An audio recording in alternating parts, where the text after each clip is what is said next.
What's going on, family? Hey, I'm back. I try to get this party started every night at the right time, right at 7 o'clock. I think it's 7:01. I had my introductory countdown.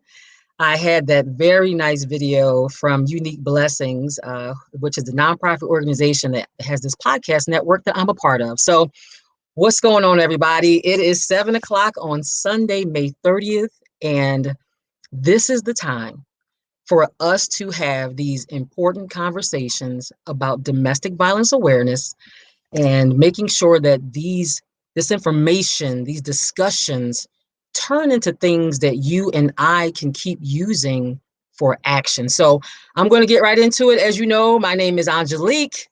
I'm Angelique Pierce, and I am here every single Sunday at 7 p.m. for this podcast titled Silent No More. It is a podcast for domestic violence awareness and action. And so, hello to all of you, all my courageous queens, all my courageous kings. I say courageous because this isn't easy.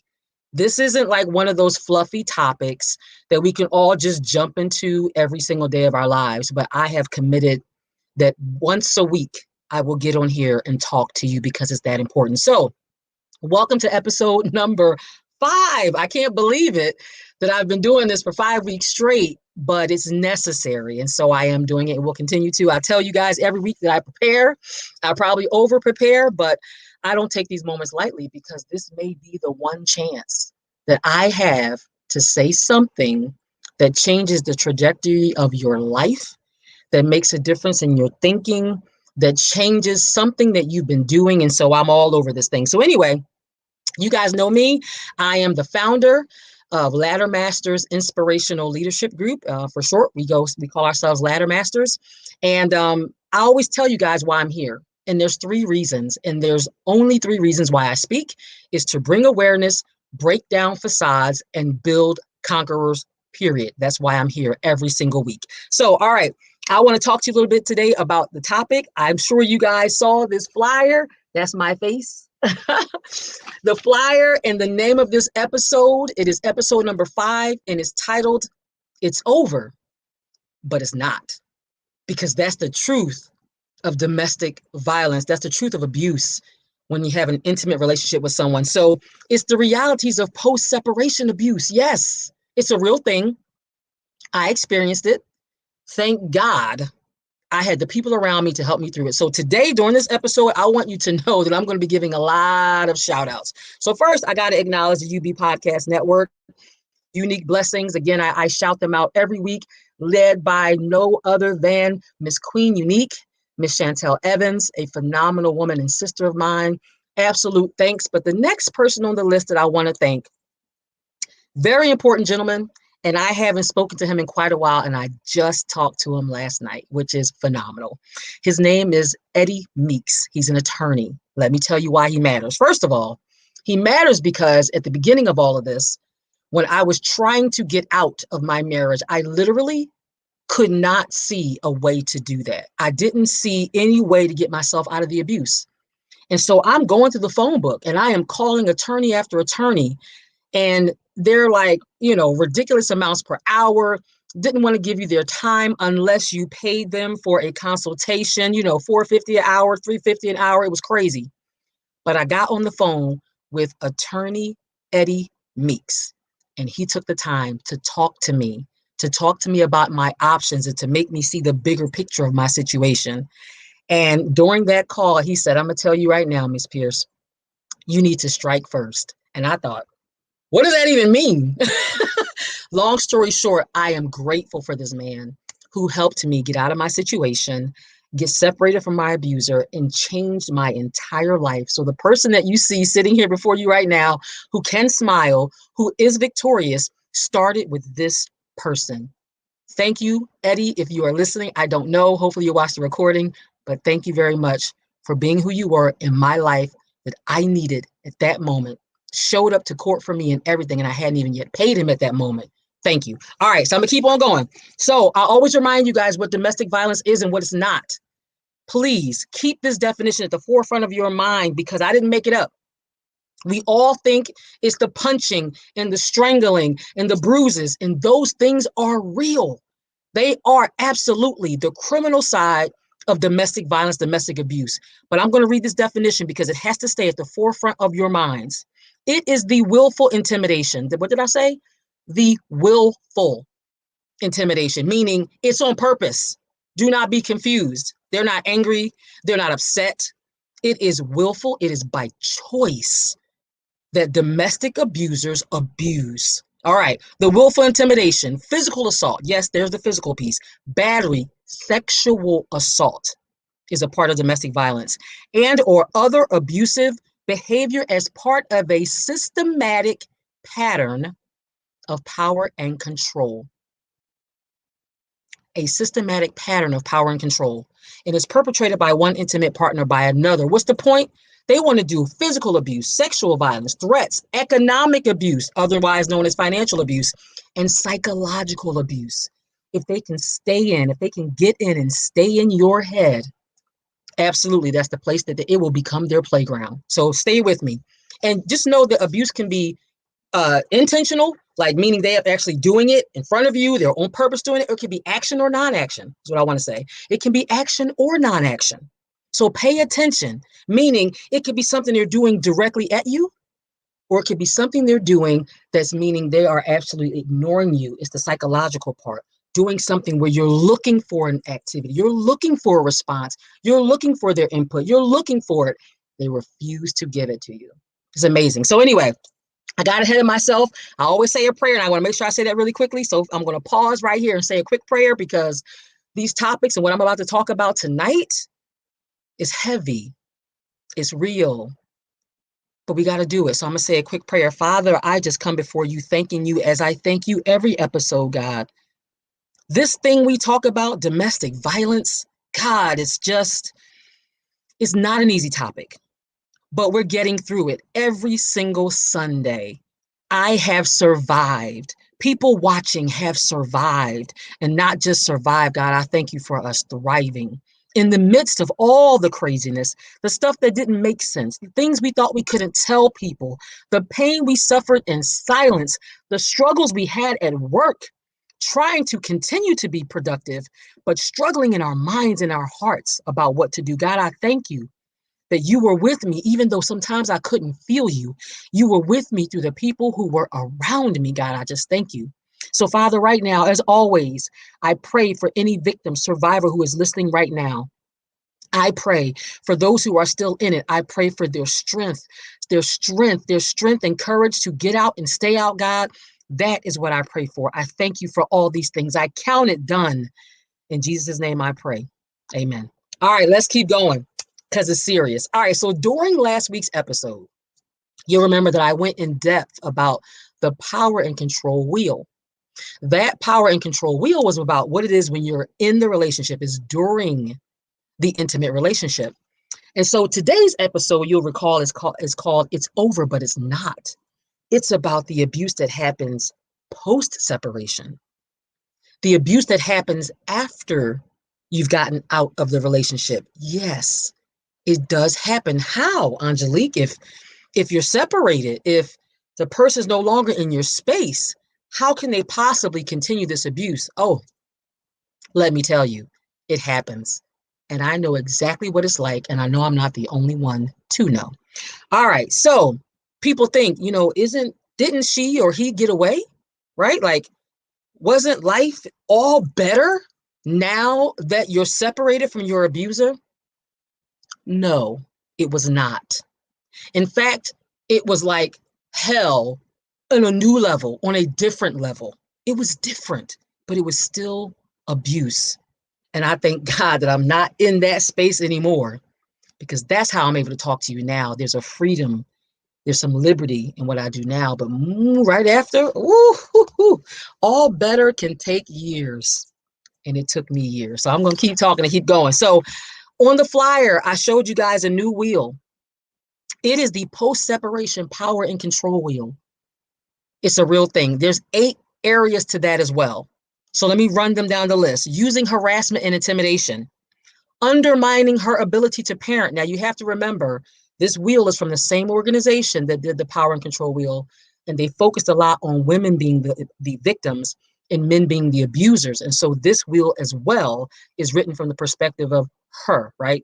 So undermining her ability to parent, withholding financial support, endangering the children, disregarding the children, disrupting her relationships, using physical and sexual violence against mother and children. Now, when you look at this wheel, I put in the flyer, maybe you guys had a chance to look at it. But when you look, there's actually other things around the perimeter of the wheel. One is reads prior physical and sexual violence. Two, it reads systems and institutions. And three, an unrelenting, and I mean that, an unrelenting focus on her. Y'all ain't ready. I wasn't ready. So listen, I'm going to get into this, but for me, the first four have the biggest impact from or experience from my side. So as I go through these, I'm going to go through them, but I'm going to focus on 1, 2, 3, and 4 because those I think I told y'all last week. I said when I come and I tell y'all this one this week, y'all gonna get mad for me. Some of the stuff that happened, y'all gonna get mad for me. So, whoo, thank God I'm out of that. All right, a few pieces of information I want to share though. 80% of women who experience domestic violence have children. So you'll notice on this wheel, there's a lot of discussion about children because children are used heavily to continue to maintain, to sustain the power and control. 50% of men who frequently assault their partners also directly abuse their children. Ah, the thought of that, it makes my skin crawl. Children are at risk from domestic violence from the very beginning of life. So if there's a situation where there's DV in the relationship, domestic violence in the relationship, these children are at risk from day one of their lives. They are not separate from domestic violence. They're not separate. And domestic violence is not separate from parenting. Are you listening? The children are not separate from domestic violence, and domestic violence is not separate from parenting. I want to make some of these things very, very clear. And I'm not saying it because it sounds nice to say or it sounds really provocative or sensational. This is real stuff. 1 in 4 women, that's the statistic, 1 in 4 women have experienced domestic violence in her lifetime. I had a conversation earlier with my bestie, and the bottom line is most people don't report what happens. So that 1 in 4 statistic is probably more like 1 in 3 and 1 in 2. It's terrible how much this happens. But I'm here because if I could give you a little nugget, a little piece of something that you hear differently, or makes you go, you know what? I kept telling myself that that wasn't me. But the more Angelique talks, the more I see me, the more I hear me. That's all I'm hoping for. That's it. All right. I want to tell y'all something that sounds sickening, but it's the truth of domestic violence. A lot of abusers, in my case as well, make sure that you have kids. Now, I wanted one, but so I didn't have any kids. So that was like perfect. It wasn't even much of a push. But what they want to make sure that you have kids. Why? Because what more will a woman protect than herself, than her baby? Don't get me started. That's in the wild. You same thing with animals, nothing different with humans. A woman, a mother will protect her offspring like none other. So therefore, making sure that she has a baby, and in many cases, multiple babies.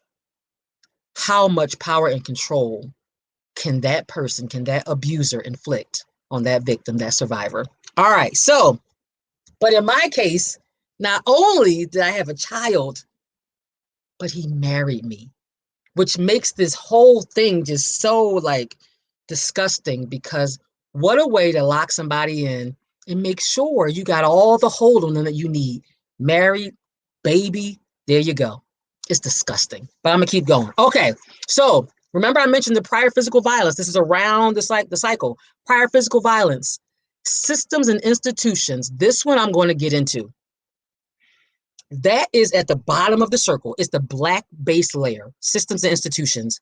And it unfortunately represents how the systems and institutions that we depend on, domestic violence court, family court, all this custody stuff you got going on, all the times you find yourself in court, visitation centers, social service agencies, all this stuff, shelters, all of them, they often, unfortunately, unwittingly, and I hate to say this, but they are unwittingly colluding with these abusers, with the fathers for these controlling tactics. And I don't even understand how they don't understand what they're doing. It is terrible. But anyway, this unrelenting focus, that's the other thing. Oh my God, I know what that's like. At all costs, how dare you get away from me? I was in control. How dare you get a protection order? Oh, you think I'm done? Oh, you think I'm done? Watch me. I'm not done. Watch how I come for you now. I experienced that on levels that I will never be able to understand, still to this day. But look where I am now. Y'all see my shirt? Look, I always got on something, right? Whether it's jewelry or shirt, look, it says surviving and thriving. You better daggone believe it. Always got some kind of message, whether it's the color I'm wearing or the jewelry I'm wearing or the message on my shirt. Surviving and thriving. I ain't just surviving, I'm thriving. You see the color is blue? That's like sunshine and purple skies, baby. Amen to that. All right, so let's keep going. So I want to say something. All right, number one, I told you I'm going to focus on 1, 2, 3, and 4 because I got some stuff to tell y'all. Because I always say it's one thing to think you know what domestic abuse and domestic violence looks like. It's a whole other thing to have me sit here and really describe it to a T, what it was like, so you can see what it sounds like, what it looks like behind those closed doors, because it's been such a secret. It's been kept underground. Nobody wants to talk about it. And I understand why, because there is some guilt and there's some shame associated with being a victim of domestic violence. But my God, the power of being a survivor of domestic violence. When you're out and you open your mouth and you find your voice. I found my voice and I'm never closing my mouth again, ever. All right, so let's describe it. The first dimension is using harassment and intimidation. On the wheel, it says destroying things that belong or are related to her or the children, using the children to justify breaking a no contact order, threatening, stalking her and the children, making his presence known while staying conspicuously outside the protection order boundaries, abusing animals. And here's the one I want to talk about: using third parties to harass, threaten, and coerce her. Okay, I'm just going to say this. It will forever boggle my mind how the family and friends of known abusers will do whatever it takes to be used by those abusers, allow themselves to be repeatedly used by those abusers. I don't understand, and I never will. And you know what? I've stopped trying. How about that? All right, that includes, now listen, when I say repeatedly being used, that includes allowing themselves to be used like this, telling complete lies to other people about the circumstances surrounding the abuse, surrounding the separation, surrounding the divorce. People, abusers are liars, period, end of story. I don't care what they say out their mouths. They do whatever they can to make themselves look like the victim, though they spent all these years abusing other people. It's crazy. Don't let yourself be used by an abuser. All right. These people allow themselves to actually get in a position of defending the abuser, even on social media. Why? This is what I'm talking about, though. These abusers know how to use people that love them to convince them that the other person was the problem, even when they're a known abuser. That's the part. Okay, all right. And I mean, come on, really. On social media, don't come for me. Don't come for me. It's not worth it. Trust me, it will not be worth it in the end. That's all I can say. It won't be worth it. All right, I'm gonna leave this one right here. But yes, abusers use people, spread rumors, spread gossip, spread things so that they get the support they need and they shut you out. No matter if the people around you and around that y'all knew like together might love you or behave like they loved you, this person, this abuser is going to make sure that those relationships are destroyed by saying whatever they need to say about you to make you get pushed outside the circle. Why?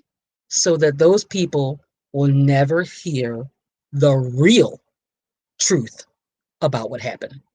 All right, keep going. Number two, undermining her ability to parent. Let's read what it says on the wheel. Disrupting the children's sleep, feeding patterns. That wasn't my issue. Withholding information about the children's social, emotional, physical needs. Let's talk about that in just a second. Contradicting her rules for the children. Demanding visitation schedules at the children's expense. So let me say this. I have, I was I was preparing for this and I thought, oh my God, I have so many examples. I have so many examples of these, like the things on this wheel, but I can't do them all, right? I can't go through all of them. It's already 7:23. I love y'all. Oh, I just want to meet y'all face to face. One day, sidebar, one day I am going to do a live, like an in-person podcast in front of an audience. And I hope that all of you attend. I don't know when. This COVID thing is messing up everything. But I'm going to do a live podcast in some event venue, and I want y'all there. So anyway, let's keep going. So back to undermining her ability to parent. My situation really connects with this idea of withholding information about the children's social, emotional, physical needs. It's not perfectly fitting in there, but I'm going to give you an example. Post-separation abuse looks like this. So I didn't know after he was removed from my home, I didn't know exactly where he was staying. That was hard for me, right? Because in the end, he got some level of custody, some visitation. And I thought, well, I got to know where I'm handing off my child. I got to know where she is. And because I don't have an actual physical real address, I got to ask because I'm the mom and I should know where my baby is, right? Here it went something like this. This was what it sounds like. Per my attorney, I'm not required to answer this question when she's with me. So I will not be responding to any more texts or emails unless something is wrong concerning the baby. Okay, but I'm asking you where she is. That's it. I just want to know physically where my child is, who lives with me.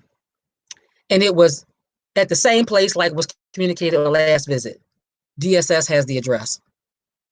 I got to go to DSS to get the address. I got to ask DSS the address for where you have the child that we made together. So in my head, I'm thinking, this is crazy. And how is this allowed? And how do I not have the right to know exactly where my baby is? How do I not have that right?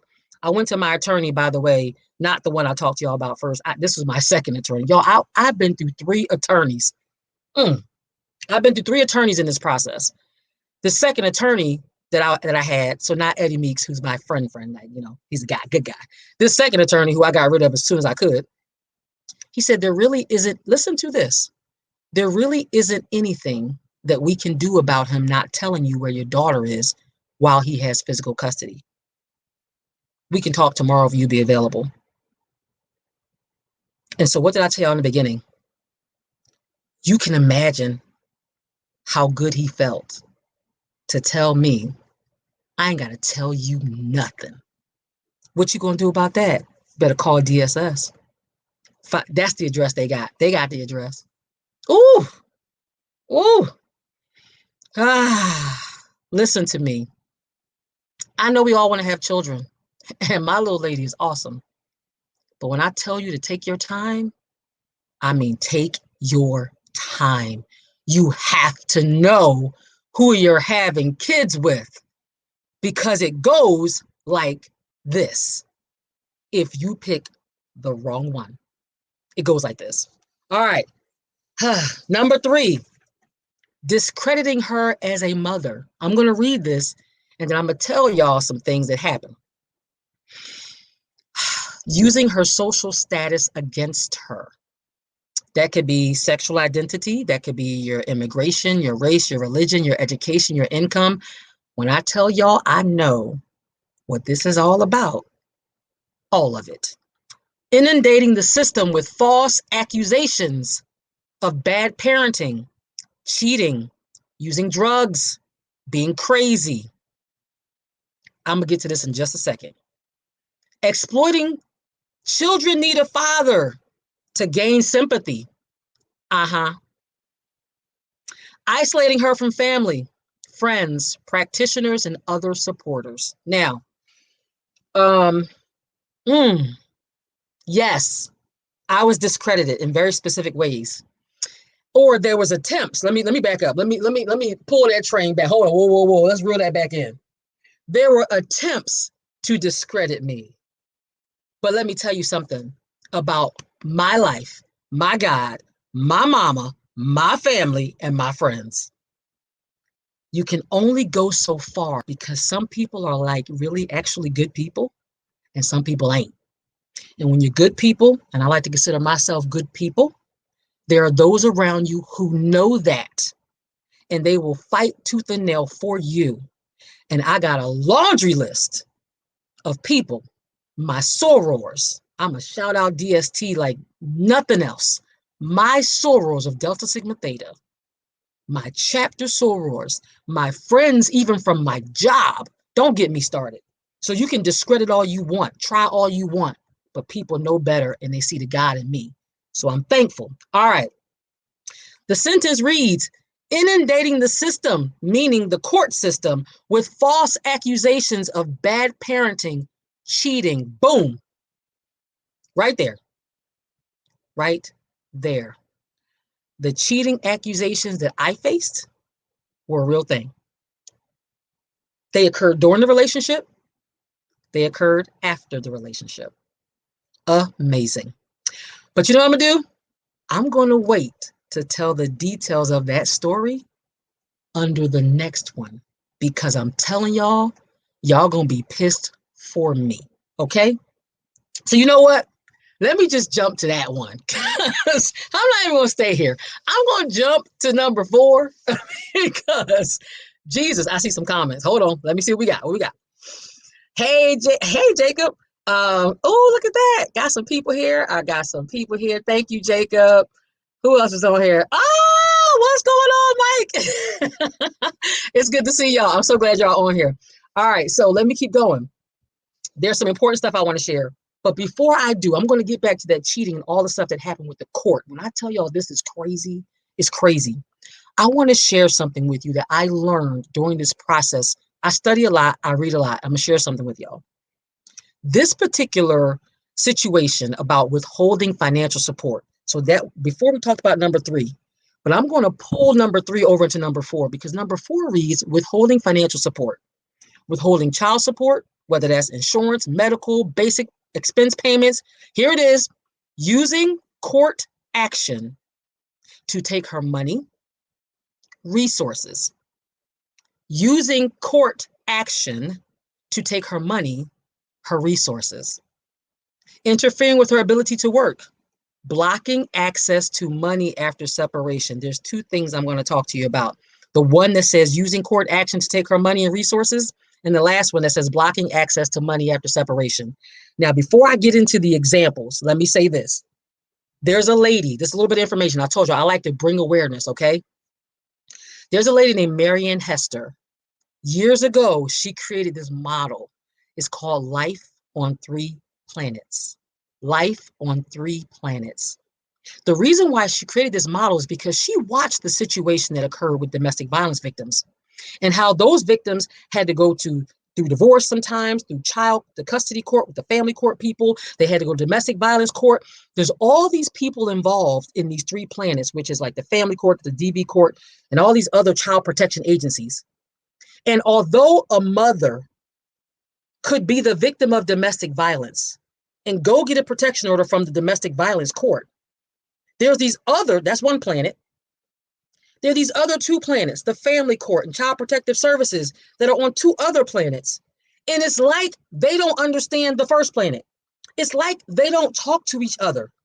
So in one court, you're the victim. The woman is seen as a victim. The children are kind of like invisible in this case, but you got the men and the women, they're fighting each other, right? Because I'm trying to get protection from someone I don't want near me ever again. You get the protection order. Now you got to go to the family court and fight for custody. Listen to me. It is so frustrating because it's like your protection order over here, this person who's abusive, you get to the family court and it's like, but the father, but he has rights. Well, wait a minute. He had those same damn rights in the house before he did something wrong. But everybody want to worry about his rights. He's the one that destroyed the situation. He had all the rights he needed right there where he was. How do we get to this family court? Now, all of a sudden, everybody's so concerned, and the mom is treated like you're just trying to keep him away from the kids. You damn right. In a way, he did this in front of the child. You don't think there's a such thing as psychological abuse and emotional abuse for a child that witnesses domestic violence? These kids go through stuff, but these courts, it's like they don't talk to each other. They're missing something. These child protective agencies, like they're missing something. And I just don't understand it. But I'm on a soapbox because it's frustrating. And I went through this for years, battling back and forth. And in one court, they cared about me. In another court, they didn't. And they didn't want to hear about what happened to me. It was like, well, we understand there's a protection order present. However, back to the issue at hand. Wait a minute. The kids are not separate from the domestic violence. I said that earlier. They're not separate. And the domestic violence is not separate from the parenting. What is wrong with people? Breathe, Angelique. Okay, so I have told you about these three planets. It's like the courts don't understand each other, don't talk to each other, just don't get it. Here we go. Now, knowing that, keep that in your head. Knowing that, let's get into my example of using court action to take her money resources and blocking access to money after separation. Y'all get ready. Lord have mercy. Okay, I gotta shift my position for this. Yes, yes, I've been through the issues of he's not paying his child support. Yes, I've been through that. Child support issues and cases are such a roller coaster that I honestly never thought I'd be on. You could not have told me that I would have been a single parent. Me, Shorty, the one that waited, everybody call me Shorty, the one that waited to get married and waited to have kids and focused on my education and focused on my career. And I wanted to buy myself my own diamonds first because I don't need him, whoever, to buy me anything, buy my own house on my own. I don't need him to me. I didn't expect to be a single parent. And I got to be honest, I was struggling to admit that that was my new status. I had a problem with that. I couldn't that title for some reason really got at me because that wasn't how I saw my life. And it's just not what I pictured for myself. Let's just put it that way. And I couldn't rationalize that because that just wasn't the picture I had for my life. As simple as that. It just wasn't. All right. So I'm gonna keep going. So second, so child support, yes. I won't stay there because y'all, you know what? I'm not the only one, right? I'm not the only one. I've been through it. Yes. I deal with it. Yes. I just never saw myself as the he ain't paying his child support type of person. I just never wanted to say that. I wanted a family and I wanted it to stay that way. So anyway, all right. So let's keep going. I want to say one more thing about child support though, because I can't stand it. Abusers will stand in front of attorneys and in front of judges and act like they can live without the same kids who they exposed to the abuse. I need to see, I want my time. And they will do that in order to get more visitation time. Why? For the sole reason of paying less child support. What'd you say? What'd you say? I said it. Yes, I did. They will stand in front of attorneys and judges and act like they just can't live without the very kids that they exposed to the abuse in order to get more visitation time so that they will pay less child support. I'm not playing. I'm saying it for real. Okay? Okay. So that's child support. Let's put that one aside. Using court action to take her money. Here we go. Y'all ain't ready for this one. I'm almost not even ready to retell the story. So just give me a second because it disgusts me. So I want to do a quick reminder. I think y'all remember this. I am separated from my ex-husband by and only by domestic violence protection order, which eventually got me my 12 months, and then I was able to divorce him. But I was separated in December 2017 by domestic violence protection order. He didn't just leave. I didn't just leave. It wasn't like that. It was by protection order. Clearly. Okay. That's how I got away from him. He even, if you remember, I said this on Facebook, he even signed, when we got to court, he signed a consent agreement to the abuse, saying he abused me and that I had the right to be protected from him. Are y'all following? Okay, let's make sure we're clear. That's what happened. So, as a result of that, he's permanently removed from my home. All right. Now, let's talk about what happened after that. Shortly after that, I got a copy of a motion for what is called post-separation support. Listen to me. Y'all heard of like alimony? That's like the first phase of alimony. It's called post-separation support. So this would happen. I made significantly more money than my ex-husband did when we were married. And financial abuse was certainly part of the abuse. Woo! I thank you, Mike. I appreciate you. I appreciate you. I really, really do. Um, oh, it's Tanar. Okay. I got you, man. I got you. All right. So, and I told you guys in a previous episode that literally I used to sleep with my debit cards and my ID in my bra because he would take my money and take things and take my cards from me. Okay. And not only that, but I would sleep with my purse on my shoulder. And in my purse was my car keys and my two cell phones. I had a work phone and a personal phone, which I still do today. They were in my purse and I slept with my purse on my shoulder because at least if he came to try to take it, I had time to fight because you have to get that thing off my shoulder, right? All right.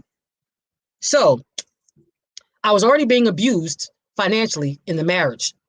So you can imagine my shock, my frustration, you name all the words that you could throw on the table, all of those.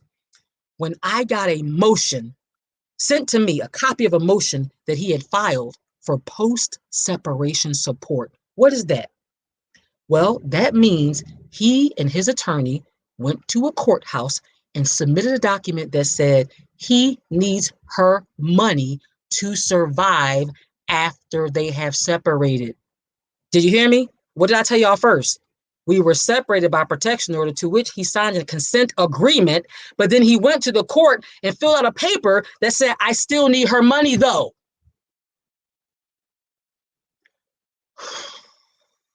Okay. Mm-hmm. Yeah, I still need her money though. The only reason why we were separated is because of the abuse. So somebody help me understand, how could you go and sign a consent and say you did it, but still get access to my money? How is that possible? So we get to court and I'm sitting, I had to go testify.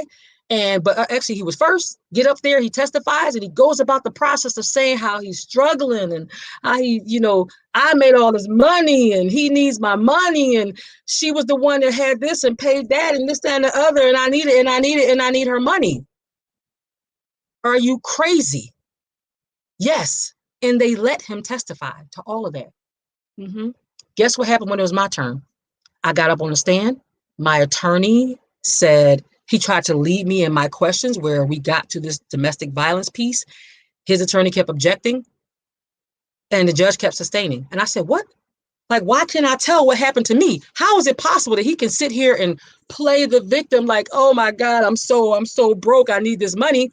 And by the way, at the beginning of the hearing, the judge acknowledged I did say she, it was a female judge. Can y'all believe this? She acknowledged the existence of a domestic violence protection order between the two of us before the hearing even proceeded. So she went ahead and listened to all his testimony about how much he needed my money when he was the reason that he no longer had access to my money. But when it was my turn, she kept sustaining the objection to my testimony about the domestic violence. It got so heated in there, y'all. She pulled out the law book, and there was a whole debate about the law and whether or not I should be able to testify about my abuse. I don't even understand why this is a question. So at the end of the hearing, by the way, he was coming for $600 a month from me. Ridiculous. Like, I just don't even get that. He didn't get what he wanted. And I won't go through the whole details of what happened, but there was a whole bunch of lying that the judge caught. And it got reduced to $115.75. So whatever, right? But I was pissed because why? How is it possible that I could be a victim of domestic violence and the person who's sitting in this courtroom acting like he needs my money is the very person who did this to me, but yet you approve him to continue to abuse me, saying he needs my money to live? Then go get a goddamn job, because there's no way that I should be supporting your life when you're the reason that we're in this court in the first place. Unbelievable. What did our legal system just teach me as a victim and him as an abuser? Somebody tell me, what did our legal system just teach me as a victim and him as an abuser? Oh, just the thought of it is disgusting. What it taught me and it taught him is that men can purposefully destroy their marriages by abusing their wives and still profit from it. That's what it taught me. It just burns my soul when I think about how the system is set up in such a way that a person can use marriage and twist it and break you even after you've gotten away. It is painful to think about it and process it. It also taught me that my abuse and my trauma, my suffering, my pain that was acknowledged by a judge in the domestic violence court is less important than what the amount that is in my bank account and on my pay stub. That's what it taught me. My pain, my trauma doesn't matter. That judge, let me tell you what the law said. The law in that book that she read that day said, hey, Nada, oh, hey, girl. The law in that book that day said that the judge must consider financial information, but she shall consider other factors like domestic violence, like adultery, like all these things. She chose that day. She chose that day to play with my life and not even consider. She had the right to, she had the ability to, she could have decided that. She chose to ignore it, and she still made sure he got paid something.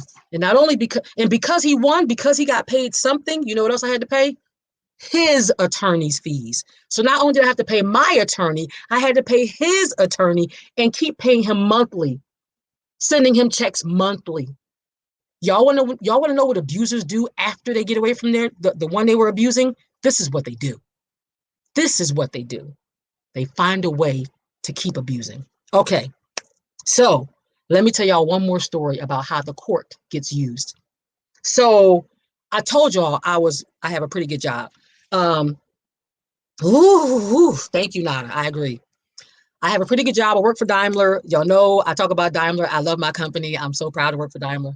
And we get bonuses, right? So whenever there's strong performance, y'all know some of y'all get bonuses too. It was the company hands out bonuses annually. He knew this, right? Because that was the life we were living, and somehow my money was always gone, but we won't even discuss that. So, so in January of 2018, I didn't know yet what my bonus was going to be. Like, again, we separated in December 2017. All this stuff is going down. So by January 2018, I didn't know what my bonus was going to be. They don't tell you right away. You don't find out until close to the date that they're giving it out. But in January of 2018, my attorney got a copy of yet another motion that was filed against me. And you know what it was designed to do? It was to block me from spending the bonus money that I was going to get in March of 2018.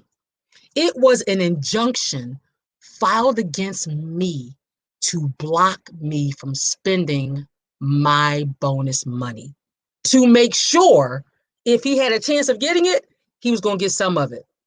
And I just, to like, sometimes when I try to process this stuff, I cannot. I was thinking, there's no freaking way he can do this, right? Like, there's no way. Like, you hear about people freezing assets on like movies, right? Like somebody froze my accounts, right? Like you hear about that stuff somewhere else. You never think that someone's going to come and actually stop you from spending your own money. So anyway, but that's what happens, right? When they figure out how to get you married and have a baby. When I tell y'all, take your time, God, God, take your time with who you marry and who you have kids with. Because what I learned is that marriage is a business, according to the courts. And the parenting thing, having babies, y'all know is beautiful. Y'all know how I feel about mine. But my God, the strings that stay attached until they're 18. It's a lot. Okay, so I'm thinking, can he actually get a court to agree to like freeze my money or make it so I can't spend it or I'll go to jail if I spend it? Like, can he do this? I have a child to take care of. I'm responsible for. He's already drained me dry. He's already put me in so much debt. I have to live. I need that money. I need that boost. So let me just tell you how it ended. Somewhere in the process, I'm scared to death. I'm hearing he's going to get half of it. There's going to be nothing you can do about it. You're probably going to have to give him the money. You don't spend it. Don't spend it. The judge is going to rule in his favor. I'm pretty sure he's going to rule in his favor. God, I'm like, you got to be freaking kidding me. Well, I didn't touch the money, right? Because I was nervous and I thought I was going to go to jail. Somewhere in the process, I'm trying to get to my third attorney. This is where I shout out another person. This attorney I had was piss poor. I needed a new attorney, but I couldn't touch the money. I couldn't touch the money that I had. I finally got the bonus, but I couldn't touch it because if I spent it, I thought I was going to go to jail, right? I thought I was going to go to jail. I would like to, at this moment, shout out a woman by the name of Sherry Ferguson. She is my colleague at my company. And I called her and I said, I need your help. And she said, what's going on? And I said, I got to get this money to pay this attorney and I don't have enough. And it was a huge retainer, 10 grand. I had some of it, but I couldn't get the rest out the money. I couldn't do it. So she said, what you need, Angelique? And I was like, Sherry, I need $5,000. And she was like, don't worry about it. You have it in your account on Monday. I said, what? You have it in your account on Monday? I just broke down crying because I thought I was going to have to like convince her that I promise I'll pay you back. And I don't know how long it's going to be, but I'll pay you back. When I listen to what I'm telling y'all, I needed $5,000, not 500, 5,000. And Sherry said, I asked you, what do you need? And I said 5,000. And she said, you'll have it in your account on Monday. That's what I'm talking about. When God makes a way, ooh, does he make a way? So at the end of all of that, I get my new attorney and she's amazing. Can I shout her out right now? Julia Stage. She's amazing. She takes over my case and she says, let me ask you something. Did the judge ever hear that case about that holding your money, that injunction? I said, well, no. She said, did the judge rule in his favor? I said, no, well, I got the motion, but there was never an actual hearing. And she said, well, wait a minute. Let me get one of my girls, meaning her paralegal, to go pull the files. She said, Angelique, there is no ruling. That money is yours. Spend it. I said, what? She said, don't worry about it. He never got a ruling. And then somewhere after that, he lost his attorney. It never came back up again. I was able to use my money to take care of my court fees, take care of my child, to spend the money on my bills. And I thank God for Julia because she took the fear away of what's going to happen if I this and what's going to happen if I that. She helped me to see we got this, have courage. And I went and I hired her. And she has been my attorney since. And I'm telling y'all, that woman is fire. Listen, I like all kind of people. Julia is this short little white lady, and she is a powerhouse. And she has made a huge difference in my life. So I know y'all not all in Charlotte. Y'all not in the Charlotte area, but should you ever need an attorney for divorce, she's the one. All right. So last thing I'm gonna say about this is, in the end, God said, all right, now that's enough. All right, that's enough. Baby girl, I got you. He sent me Julia, and she helped me clear all the nonsense out of my mind. And to this day, I'm good because of her. So I'm thankful. There are many other things after this. You've got number 5, endangering the children. That really wasn't my issue, meaning neglect or things like that, or a physical abuse or nothing. I didn't have that situation. So I'm happy. That was dimension number 5. Dimension number 6, disregarding the children. That would be like ignoring their schedules and stuff like that, ridiculing their needs and wants. I didn't have that particular issue. What's interesting in here, though, is it says forcing, this is number 6, forcing family members, new girlfriends, or wives, other women to do his parenting work. Let me tell you all this. I'm going to rewind. That was my experience during the abuse. I was like the new mom of the kids that he already had, not just mine, but of the kids he already had. So yes, that's a real thing. Forcing family members, girlfriends or wives, other women to do his parenting work. It's disgusting. But hey, this is how they function. This is how they operate. I want to tell y'all what is going on so that you recognize it when you see it. I've seen other relationships after my whole situation, girls and guys that are together, husbands and wives that are together, and I can see the same stuff that I went through in their relationship. I can see it. And it is scary because it's like, as bad as I want you to hear what I'm saying, as bad as I want you to understand that what you're going through is abuse, what you're dealing with is abuse, I can only paint the picture so much. I can't make anybody do anything, but I am here every single week on this podcast to do whatever I can, to spread whatever messages I can, to get to whatever depth of your heart, your soul, and your mind, so that you won't find yourself in this situation at all, because this is devastating. I know my bestie is on the line, and I am so grateful for her because I tell y'all, I lost her in the process.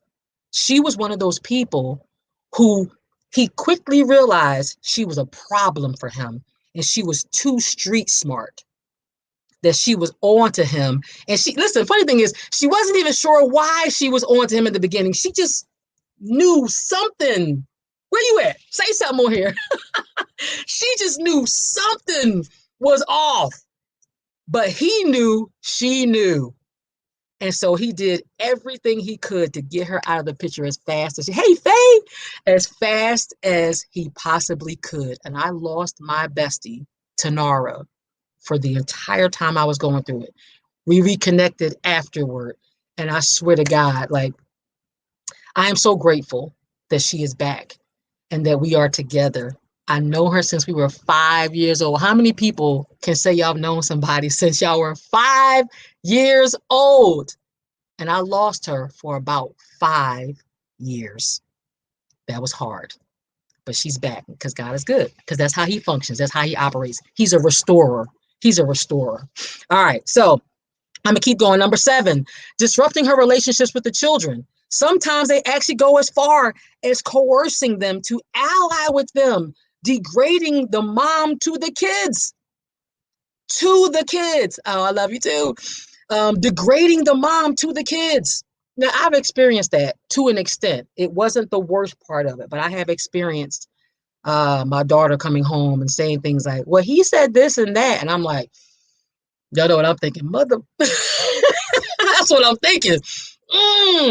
And so me and my newfound way of dealing with all of that, I would find ways to brush it under the rug and say, well, that's not, baby, that's not even for you to worry about, whatever, right? I would do that stuff because in my mind, let me say this to you, I got a lot of issues about what happened to me, a lot of issues about what happened in front of her. But let me say this, you can feel how you want to feel about that person. And again, abusers aren't just male, about the female, about the male. You can feel how you want to feel about an abuser. If they put their hands on that baby, that's one thing. But if the abuse was really mostly between you and them, I tried so hard to tell myself my relationship with him does not have to be her relationship with him. I try so hard to keep it separate. Why? Because she should feel like a princess. She should feel like nobody else is more important to her than him. She should have the chance to be a daddy's girl, and she absolutely will. And I am doing my absolute best to make sure, oh, daddy's going to get you this or whatever, and all that cutesy stuff, because that's the experience she should have. I don't want her to know my experience in that way. So it's hard to separate those feelings because at first I didn't want her nowhere near him. But then I didn't want her to have daddy issues. Y'all know what I'm talking about. Y'all know what I'm talking about. I didn't want her to have daddy issues. So I do my best to make her feel like he loves you, I love you, and that's all that matters. That's all that matters, baby. That's it. All right. So, oh, thank y'all. Love y'all so much. Y'all the best. All right. I'm nearing the end. The last one is using physical and sexual violence against the mother and child. That has not been my experience. I will not pretend in any way, shape, or form. I have not had an after thing of physical violence. I was not beat somewhere or after the fact that did not happen to me, and I'm grateful. So what am I saying? My protection order is working for me. And I told y'all that I was able to actually secure one until my baby's 18 years old. It is a long-standing protection order through the family court till she's 18. God is good, good. I'm thankful for that because I don't have to keep going back and forth to court to keep telling them why I should still have a protection order through the domestic violence court every year, having to run into him and see him and being scared about him trying to testify and lie on the stand. I don't have to deal with that anymore. All right. It is 7:58. I can't believe it. I swear I could do this for like hours. I love y'all so much. And I just want peace. And I want you to experience that same peace. I don't want you to ever have to say you're a survivor. Some of y'all on here are survivors. I know. Some of the people that are going to watch the recording are survivors. I know. But guess what?